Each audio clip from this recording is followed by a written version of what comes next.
Hello दोस्तों, मेरे channel Kaushik पीडिया में आपका बहुत बहुत स्वागत है। आपको जिसका इंतज़ार था वो वीडियो आ चुकी है, जिसमें मैंने 2016 हिंदी का क्वेश्चन पेपर सोल्व किया। ये आपके सामने 2016 का हिंदी का है, जिसे हिंदी दक्षता मतलब लैंग्वेज एजुकेशन हिंदी कहते हैं। तो इन क्वेश्चनों की आज डिस्कस करेंगे। ये अभी टाइम लग गया क्योंकि सोल्व करने में कम से कम 4-5 घंटे लग जाते हैं एक पेपर को, और एक क्लियरिटी के साथ अच्छे से सोल्व कीजिए तो। और मैंने सारे टू द पॉइंट आंसर लिखे हैं जो एक भी हटके नहीं हो सकते, मतलब इसको भी आप लिखोगे तो आपके बहुत अच्छे मार्क्स आ सकते हैं। तो हम स्टार्ट करते हैं अपनी वीडियो को देरी ना करते हुए।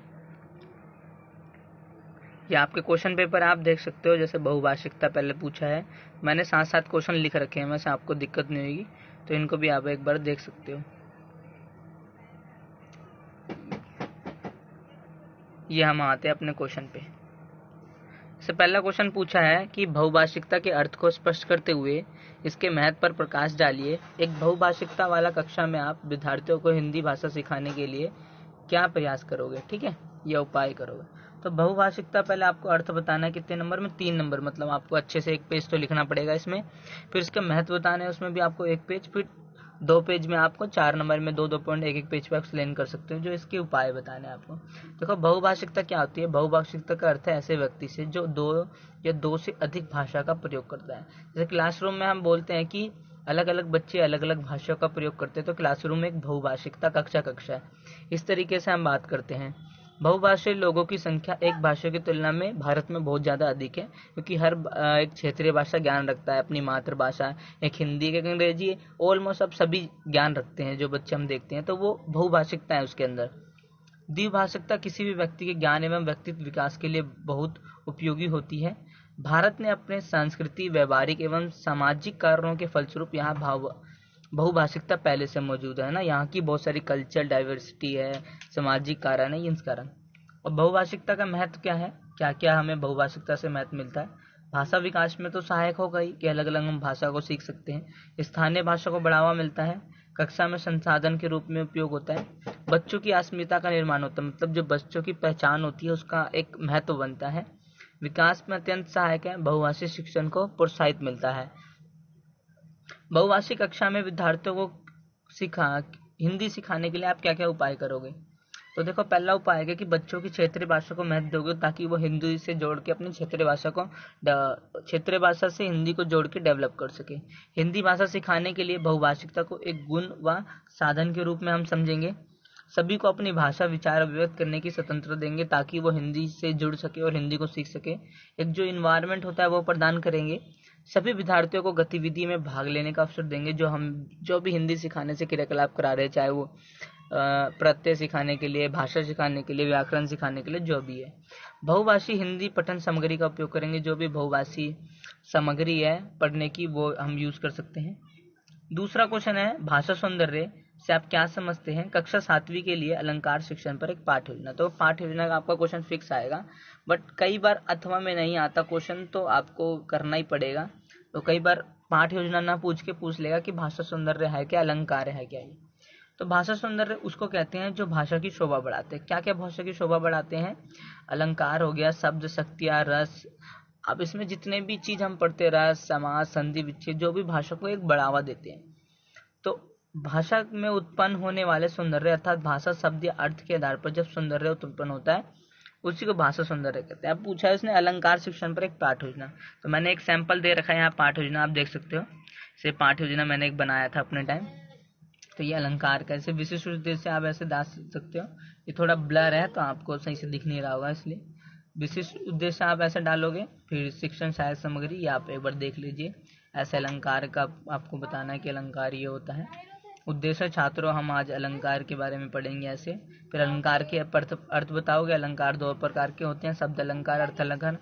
फिर आप इनको बताओगे। फिर इसके अंदर आप बता दोगे एक शब्द अलंकार में होते हैं श्लेष, यमक, अतिश, ये होता है आपका 3 होता है ना, इसमें अनुप्रास होता है। फिर आप उसमें बताओगे मानवीकरण, अतिशयोक्ति, अलंकार, ये सब आप अर्थ अलंकार में डालोगे, तो ये आपका ऐसे बन जाएगा। फिर सामपट कार्य आ जाएगा, पुनरावृत्ति प्रश्न। तो 8 नंबर इसमें बहुत अच्छे से मिल जाएंगे ये आपके। तो एक बार मैं फिर से दिखा देता हूँ। ये पाठ योजना है, इसको आपको ऐसे लिखना है।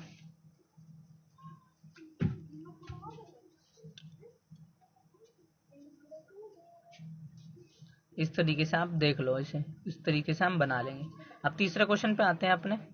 जब भाषा और साहित्य तथा साहित्य और समाज के बीच परस्पर संबंध की, मतलब पहले आपको भाषा साहित्य का संबंध बताना है 3 मार्क्स में, फिर 3 मार्क्स में आपको बताना है कि भाषा समाज के साथ क्या संबंध है साहित्य का। तो पहले हम भाषा और साहित्य में संबंध देखते हैं। बिल्कुल सिंपल शब्दों में लिखा है, देखिए भाषा और साहित्य का संबंध अभिन्न है। तब दोनों भिन्न है क्योंकि भाषा के अभाव में साहित्य का कोई अस्तित्व नहीं, और भाषा ही नहीं होगी तो साहित्य भी नहीं होगा। भाषा और साहित्य एक दूसरे के पूरक हैं। भाषा विभिन्न कालों में भाषा की विभिन्न रूपों का दर्शन हमें साहित्य में मिलता है। जैसे हम विभिन्न कालों की बात करते हैं तो उसका दर्शन साहित्य में भी हमें मिलता है। भाषा जीवित हो अथवा मृत, उसका अध्ययन हम भाषा के साहित्य के आधार पर ही करते हैं, मतलब साहित्य के अनुसार ही हम भाषा को सीखते हैं। साहित्य के द्वारा हम जीवित भाषा की सजीवता व उसके उत्कर्ष से परिचित होते हैं। तो ये आप सब लिखोगे इसमें पॉइंट। फिर लिखोगे उत्तम एवं समृद्ध साहित्य में भाषा समृद्ध होती है, मतलब जितना हम साहित्य की बात करेंगे उत्तम, उसमें उत्तम भाषा पहले से मौजूद होएगी। फिर पूछा है कि साहित्य और समाज के बीच संबंध क्या है। 3 मार्क्स में आपको 4 पॉइंट लिखने हैं। समाज का निर्माण मानव समुदाय से होता है और साहित्य सृजन उस समुदाय के भावों को लिपिबद्ध करने से होता है। मतलब जैसे कि समाज का निर्माण किसने किया, मानव ने, और साहित्य सृजन उस समुदाय के भावों को लिपिबद्ध करने से होता है। मतलब जो साहित्य है वो समुदाय के लोग लिपिबद्ध करते हैं। अच्छे साहित्य को समाज का एक अच्छा डॉक्टर भी माना जाता है। आप पॉइंट अच्छे से लिख सकते हो एक्सप्लेन करके कि जितना अच्छा साहित्य होगा उतना अच्छा समाज होगा। अच्छा साहित्य समाज के सभी विकारों को पहचान कर अतः उन्हें दूर करके समाज को स्वस्थ और सुंदर बनाता है। तो आप लिखोगे जिस समाज के पास जितना उन्नत साहित्य होगा वो उतना ही अधिक उन्नत होगा और वह समृद्धशाली समझा जाएगा। तो ये है। फिर पूछा रीति काल की विशेषता 4 मार्क्स में। तो रीति काल का पहले आप टाइम लिखोगे, 1700 से 19 तक था। श्रृंगार परक लक्षणों ग्रंथों की रचना हुई थी इसी में, इसी को रीति काल कहते हैं। तो आचार्य देव का जो आचार्य देव थे उनका यहाँ इस काल में मोह था। राज शासन की बात की जाती है, श्रृंगार रस की बात की जाती है। भक्ति भावना की अभिव्यक्ति होती थी, प्रकृति का ज्यादा वर्णन है, रस विधान है, मतलब रस का श्रृंगार रस है, अभिव्यक्ति रस है जो है उसका इसमें विशेषता है। अथवा में पूछा है बाल साहित्य क्या है, इसकी आवश्यकता बालकों के लिए क्यों है, विभिन्न प्रकार के बाल साहित्य का वर्णन कीजिए। तो बाल साहित्य जो होता है जो बच्चों की आवश्यकता, रुचियों तथा अभिवृद्धियों को ध्यान में रखकर लिखा गया है और उनके सर्वांगीण विकास पर बल देता है। बाल साहित्य होता है 8 से 16 वर्ष, ज्ञान प्रदान के लिए, मानसिक स्तर की आवश्यकता के लिए। तो 3 मार्क्स में तो इतना आप बहुत लिख सकते हो। फिर पूछा बाल साहित्य की आवश्यकता क्यों, नैतिक विकास की दृष्टि से आवश्यकता है, सामाजिक विकास, अच्छी आदतें का निर्माण के लिए, भाषा विकास, मनोरंजन की दृष्टि से आप बाल साहित्य की आवश्यकता है। अब बाल साहित्य के विभिन्न प्रकार कौन से, तो इसमें आपको प्रकार बताने हैं। तो ये मैंने प्रकार लिख रखे हैं अलग अलग, बहुत सारे प्रकार हैं आपको। सबसे पहले आप लिखोगे ज्ञानात्मक बाल साहित्य और ललित बाल साहित्य। ज्ञानात्मक में बोलता है विभिन्न प्रकार के ज्ञान विज्ञान से, ललित में जो स्वस्थ मनोरंजन की बात करता है। फिर इसके अंदर हम तो ये मेन बात बोलते हैं, मगर 2 और अन्य प्रकार आते हैं। कथ्य की दृष्टि से बाल साहित्य के प्रकार देखे तो साहस एवं वीरतापूर्ण कार्य, वैज्ञानिक चेतना, हास्य तथा मनोरंजन, खेल संबंधित विषय आते हैं इसमें। और विधा की दृष्टि से देखें तो विधा में जैसे मैंने बताया यहाँ पर मनोरंजन के होते हैं, जैसे कहानी, निबंध, एकाकी, जीवनी, ये सब विधा की दृष्टि से आते हैं। फिर आपका चिंतन कौशल से क्वेश्चन पक्का आता है तो आप चिंतन कौशल के प्रकार याद कर लेना। इसमें पूछा निदानात्मक और आलोचनात्मक चिंतन किसे कहा जाता है, 3-3 मार्क्स में। बच्चों में इन कौशलों का विकास आप कैसे करोगे, तो ये बताने हैं आपको। जैसे मैंने यहाँ पर निदानात्मक चिंतन बताया है, तो जैसे कि रोग या दोष का पता लगाना ही निदान कहलाता है। आपको पता है कि निदान हमें पता करना कि क्या रोग है। भाषा सीखने में छात्रों को कई प्रकार की कठिनाइयां होती है। ये कठिनाइयां पढ़ने, लिखने, वर्तनी, व्याकरण आदि में हो सकती है। ये सभी धीरे धीरे दोषों में परिवर्तित होते हैं। मतलब जो बच्चों को पढ़ने लिखने कहीं कहीं कठिनाइयां होती है, फिर वो धीरे धीरे एक दोष उत्पन्न हो जाता है, एरर्स हो जाता है, तो उनको हटाने के लिए हमें उपयोग किया जाता है, निदान किया जाता है, जिसे निदानात्मक चिंतन कहते हैं। अध्यापक विद्यार्थियों की इन कठिनाइयों का ज्ञान प्राप्त करता है। ज्ञान 2 बातों का होता है, क्या दोष है, दोष का कारण क्या है, इन 2 कारणों के कारण वो निदान करता है। कारणों से ही निदान की पूर्णता निहित है। ये हमारा निदानात्मक चिंतन हो गया।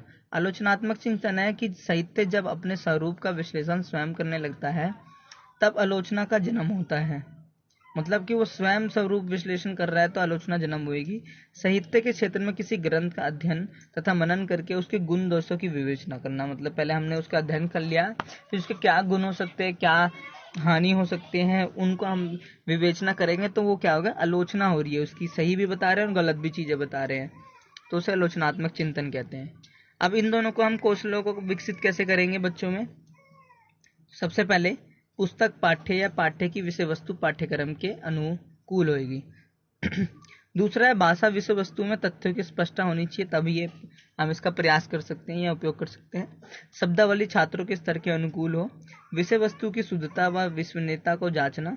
विचारों की क्रमबद्धता। तो इस कारण हम कौशलों को विकसित करने के प्रयास कर सकते हैं, जो चिंतन कौशल है, सारे कौशल जितने भी है ये। अथवा में पूछा है चिंतन कौशल क्या है। चिंतन कौशल के महत्व पर प्रकाश डालते हुए चिंतन कौशल की किन्हीं 4 विधियां, मतलब दोनों आपका देखो चिंतन कौशल का क्वेश्चन आ रहा है, ऊपर वाला आपको अच्छा नहीं लगे तो नीचे वाला कर सकते हो। चिंतन कौशल किसे कहते हैं? चिंतन एक मानसिक प्रक्रिया है। चिंतन का अर्थ है कि सोचने, समझने, कल्पना करने, विचार विमर्श करने आदि से लिया जाता है। चिंतन प्रक्रिया किसी न किसी समस्या से आरंभ होती है, तो ये लिखना है आपको।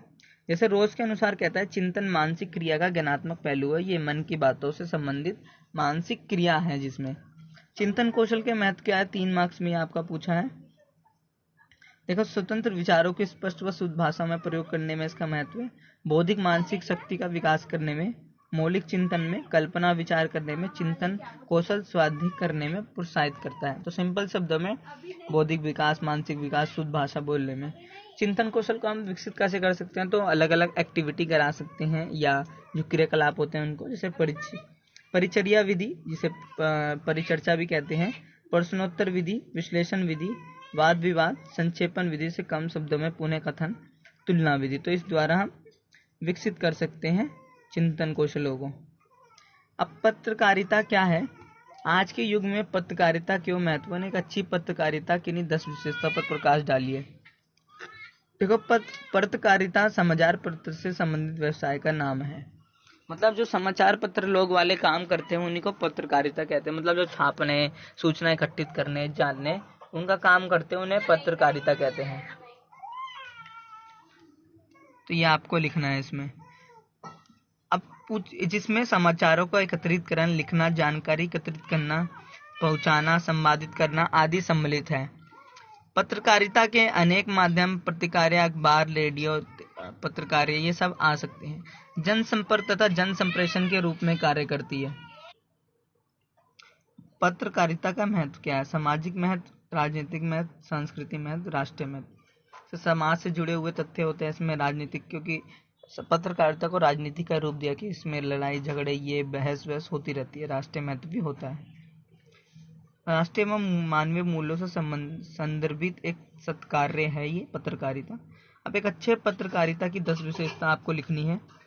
5 नंबर में पूछा है। किसी भी समस्या को अपेक्षित सीमा तक ही छोटा या बड़ा लिखा जाना है, पहला विशेषता। व्याख्या तथ्यात्मक सत्य को प्रकाशित करने वाली होनी चाहिए, मतलब एक तथ्य की बात की जाती है। सूचना और संप्रेषण की सत्यता होनी चाहिए। अभिरुचि के अनुकूल रोचकता होनी चाहिए। सार्वजनिक महत्व हो। शीर्षक ऐसे हो जो पढ़ने वाले को प्रेरित करें, इजी। समाचार स्रोत की जानकारी हो, कहाँ से मिला समाचार। साधारण भाषा का प्रयोग हो, विशिष्ट घटनाओं से संबंधित हो और विश्वसनीय हो। तो ये आप सारे पॉइंट इसमें ऐड कर सकते हो।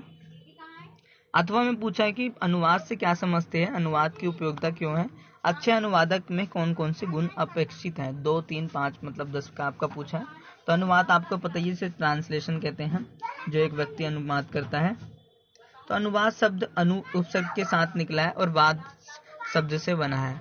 अनु का अर्थ होता है सदृश, समर्पण, और वाद कथन का किसी, मतलब वाद का अर्थ होता है कथन, किसी भाषा में कही भी व लिखी गई बातों को अन्य भाषाओं में समरूप से कहना। मतलब जैसे मेरे पास हिंदी भाषा होती है, मैं उसको ट्रांसलेट करके इंग्लिश में बोल रहा हूँ, तो वो अनुवाद है।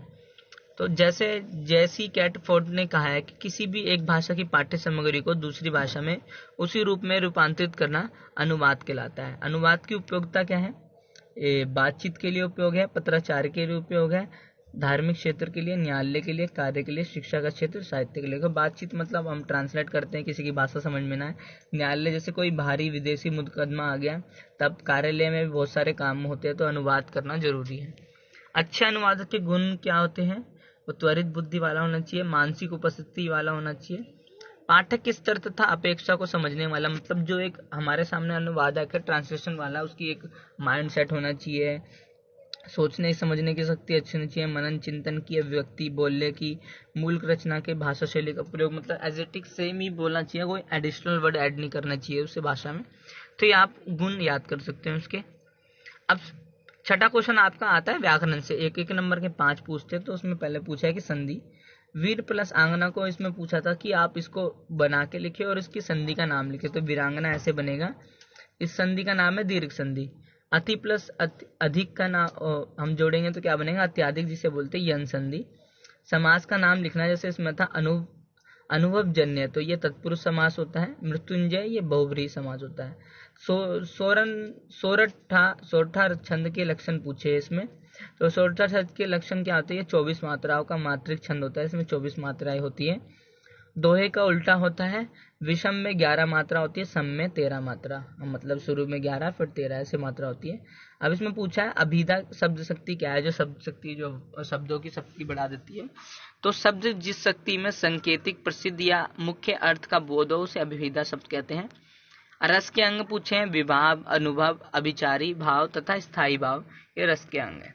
छठा, फिर ये आपको एक एक नंबर वाले 5 ना आए तो सीधा अलंकार की परिभाषा बतानी है इसमें, मतलब अलंकार के 2 प्रकार है, उनको डिफाइन करना है। यमक, जब किसी एक कविता, दोहे आदि में एक ही शब्द बार बार आता है मगर उसका क्या होता है? अर्थ अलग होता है। जैसे काली घटा का घमंड घटा, एक तो काली घटा जिसे बोल रहे हैं जो घटा छा जाती है काला, और एक घमंड घड़े के से है। श्लेष अलंकार बोलता है शिल्प पदों के अनेक अर्थों के कथन को श्लेष कहते हैं, जिसमें एक पद 2 बार रिपीट होता है। जैसे माया महा ठांगनी हम जानी, मतलब माँ 2 बार रिपीट हो रहा है इसमें। त्रिगुण फांस लिए कर डोले माधुर बानी, तो इसमें आपका जो फांस 2 बार आ रहा है माँ, तो ये सब आप लिख सकते। 3 बार आया माँ माँ, है ना, एम। तो फिर 7वां क्वेश्चन पूछा है कि भाषा के गुण और सीमाओं पर चर्चा करते हुए एनसीएफ 2005 के अनुसार भाषा का क्या स्वरूप है, ये पूछा है। तो भाषा के गुण क्या है? तो वैज्ञानिक लिपि है, हिंदी की क्रियाएं हैं, व्याकरण, हिंदी व्याकरण के गुण है। भाषा की सीमाएं क्या है? वर्णात्मक ना होकर अक्षरिक है, मतलब ये अक्षर पे ज्यादा फोकस करती है। एक ध्वनि के लिए एक से अधिक चिन्ह है इसके अंदर, मात्राएं यथाक्रम नहीं आती इसमें, जो लाइन से बोलते हैं मात्राएं। एनसीएम के अनुसार भाषा का स्वरूप क्या है? भाषा के पाठ्यक्रम में त्रिभाषा सूत्र को लागू करने का प्रयास, मातृभाषा में शिक्षा देने की स्वीकृति पर जोर, और बहुभाषी चरित्र को एक साधन के रूप में समझने की बात करता है। अब 8वां, इसी के अथवे में 7वां पूछा त्रिभाषा सूत्र की संकल्पना एवं क्रियान्वयन पर चर्चा कीजिए। 2 व 3 नंबर में त्रिभाषा सूत्र होता है, भारतीय संविधान में 3 भाषा को दर्जा दिया गया है। पहली भाषा बोलते हैं मातृभाषा या क्षेत्रीय भाषा होना चाहिए। दूसरी भाषा बोलते हैं हिंदी भाषीय राज्यों में आधुनिक या अंग्रेजी भाषा, मतलब जहाँ हिंदी भाषा बोलते हैं वहाँ पर हिंदी भाषा को देना चाहिए महत्व, और दूसरी में आधुनिक भाषा जैसे अंग्रेजी और भी फ्रेंच। तीसरी भाषा जहाँ पर अंग्रेजी का चलन ना हो तो वहाँ भी आधुनिक भाषा सिखा सकते हैं, फ्रेंच, संस्कृत, अंग्रेजी, हिंदी के अलावा ये सब सीख सकते हैं। क्रियान्वयन करने के लिए त्रिभाषा सूत्र को क्रियान्वयन करने में बहुत चुनौती आई थी, फिर भी यह लागू किया गया। भाषा की समस्या का समाधान में सर्वोत्तम है क्रियान्वयन। प्राथमिक स्तर पर मातृभाषा होनी चाहिए, इन्होंने ये बात की थी। क्रियान्वयन के समय इसमें बहुत विरोध भी हुए थे, बट विरोध को हटा लिया गया था। सूरदास और तुलसीदास के साहित्य की विशेषता पर प्रकाश डालिए तथा बताइए आप इन दोनों में से किसे श्रेष्ठ मानते हैं और क्यों। अब आपको पहले तो दोनों की विशेषता बतानी है, फिर आप बताओगे किसे श्रेष्ठ मानते हैं। मतलब ये आपका नॉलेजेबल वाला क्वेश्चन है कि आपको खुद बताना है कि आप किसे श्रेष्ठ मानोगे। तो सूरदास की विशेषता है संपूर्ण हिंदी साहित्य में कृष्ण भक्ति काव्य परंपरा सबसे लंबी और समृद्ध है। इनकी पुष्टि मार्ग के भक्त थे, प्रकृति में आलंबन उद्दीपन की बात करते हैं। तुलसीदास की विशेषता है कि महान लोकनायक और समाज के दिशा निर्देशक थे। श्री रामचरितमानस उसकी प्रमुख रचना थी। कौन श्रेष्ठ है इन दोनों में से? तो हम श्रेष्ठ की बात करते हैं तो काव्यगत विशेषता के दृष्टिकोण से सूरदास श्रेष्ठ कवि है, क्योंकि सूरदास की रचनाएं वात्सल्य और श्रृंगार रस से परिपूर्ण है, जिसमें रस राज कहा जाता है।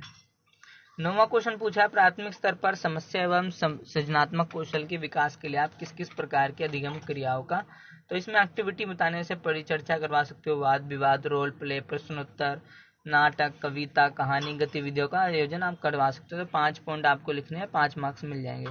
तो ये इजी है बिल्कुल क्वेश्चन। 10वां क्वेश्चन है क्रियात्मक अनुसंधान के, आपको इसमें 2 नंबर में बताना है कि क्या होता है क्रियात्मक अनुसंधान, और 2 नंबर में आपको बताना है कि ये कैसे वो है। वैसे क्रियात्मक अनुसंधान किसे कहते हैं? शिक्षा के क्षेत्र में शिक्षक के समक्ष कई समस्या आती है जिसका मार्ग वह स्वयं शिक्षक को खोजना पड़ता है। समस्या के समाधान की प्रक्रिया का नाम ही है एक्शन रिसर्च कहते हैं, जिसे क्रियात्मक अनुसंधान। इसके महत्व क्या है? विद्यालय की कार्यप्रणाली में आवश्यक सुधार करता है, विद्यालय बच्चों की समस्या का समाधान करता है, विद्यालय की उपलब्धियों में वृद्धि करता है, शिक्षकों के लिए महत्व। तो ये हमारा पेपर खत्म होता है। आपको वीडियो पसंद आए तो लाइक शेयर कमेंट करिए, अपने दोस्तों के साथ ये शेयर कीजिए। या एक बार मैं पूरी वीडियो के फिर से आंसर बता देता हूँ। ये देखो, आप यहाँ देख सकते हो सारे आंसर, एक बार देख लीजिए, स्क्रीनशॉट लीजिए, जो आपका छूटा था उसका ले सकते हो आप। सारे मैंने टू द पॉइंट आपको समझाए हैं, तो इसको आप शेयर कर देना दोस्तों के साथ अपने। तो ये वीडियो यहीं एंड होती है।